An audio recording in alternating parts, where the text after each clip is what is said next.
Hello and welcome to the channel. Aisha Yesufu, human rights activist and staunch Peter Obi supporter, has responded to President Tinubu's Democracy Day speech when he talked about judges being used to truncate democracy and how in his regime that will no longer be the case. Subscribe, like, share, and comment. Thank you. Politicians think they own judges, courts. Aisha Yesufu. Human rights activist Aisha Yesufu has criticized the political office holders who thought they could influence the judiciary with their affluence. She also said the political apathy displayed by Nigerian citizens gave the politicians the opportunity to involve in criminality. Yesufu's statement was apparently in response to a section of the speech in President Bola Tinubu's Democracy Day address to the nation. Tinubu had said, "It has become imperative to state here that the unnecessary illegal orders used to truncate or abridge democracy will no longer be tolerated." But in a post via a verified Twitter handle on Monday, Yesufu said the situation had changed because the citizens were now participating in politics. She wrote, "They think they own the judiciary just as they once thought they owned the electoral process. Lack of participation by citizens is what allowed them to have the chance to indulge in all manner of criminality. This time, citizens are participating. Just focus. All eyes on the judiciary." Meanwhile, former presidential aide Reno Omokri has reacted also to the 2023 Student Loan Act signed into law by President Bola Tinubu.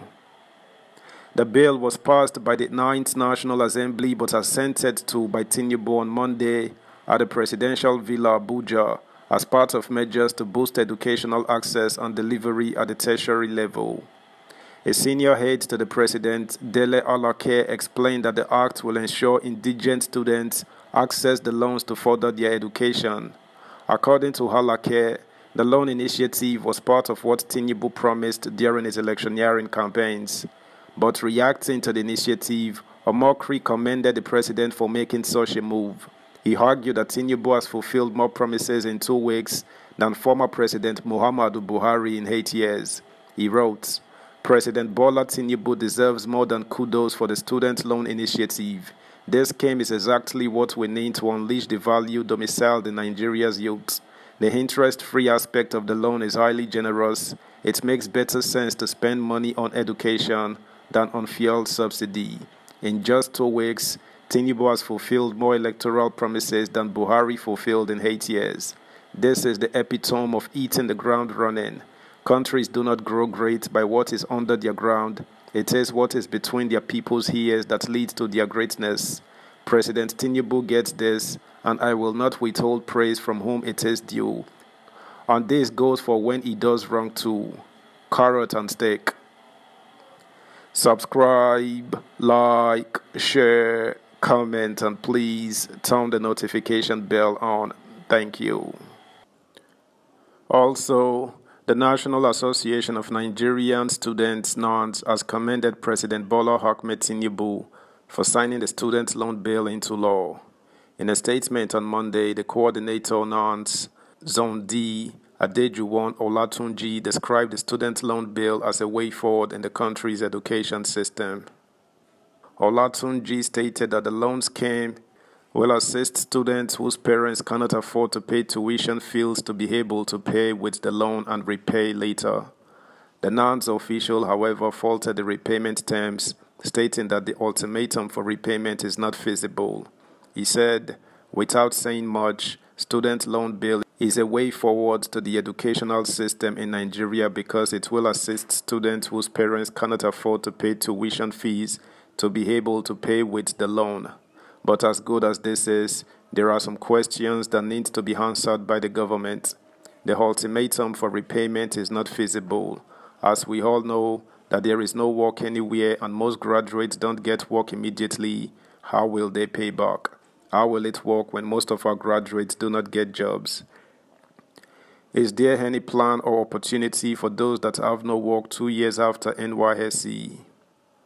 The bill signed on Monday was passed by the National Assembly in November 2022 and was sponsored by the immediate past Speaker of the House of Representatives and the new Chief of Staff to the President, Femi Gbajabiamila. The legislation provides for the establishment of the Nigerian Education Bank, which will have the power to administer, supervise, coordinate, and monitor the management of student loans in the country. Based on the provisions of the legislation, the bank is expected to receive applications for student loans through higher institutions on behalf of the applicants and screen them. In a similar vein, the chairperson of the Federal University of Technology (MENA) chapter of the Academic Staff Union of Universities (ASU), Professor Gbolahan Bolarin, has condemned the student loan bill signed into law on Monday by President Bola Tinubu. The academic don was of the opinion that the law is not feasible as the peculiarities of Nigeria were not considered before signing the bill into law. According to him, the problem with Nigeria and such initiative is that the leadership wants to replicate what they see in some other countries without giving any consideration to what is obtainable in Nigeria. He lamented that it may be difficult for students who obtain the loan to pay back due to the high unemployment rate among graduates as well as the abysmal minimum wage. Professor Bolarin revealed that ASU stood against the bill from the beginning because the scheme is not feasible nor sustainable and is therefore dead on arrival. He said, according to The Punch, the problem in Nigeria is that we copy policies from other countries and want to replicate them in our country without considering the situation here. Where are the jobs in Nigeria? There are graduates from over 20 years ago who are still jobless. Now, the thing about this scheme is that as you repay, another person gets access to the loan. Now that the scheme will provide 1 million naira per year, suppose a student comes to FUT MENA and stays for 5 years. That means you will receive 5 million naira. What is the guarantee that you will get a job to pay it back? As of today, the minimum wage is 30,000 naira. Is it feasible? From the beginning, ASU fought against it because of these issues. There are no two ways about it. This scheme is not going to be sustainable. You can see universities hiking fees. More universities will do this because governing councils of schools are looking for ways to fund schools. Before you know it, the level of enrollment in public universities will be reduced. The bill signed by President Tinubu on Monday was passed by the National Assembly in November 2022. That's the news, guys. Thanks for listening. Until next time, bye.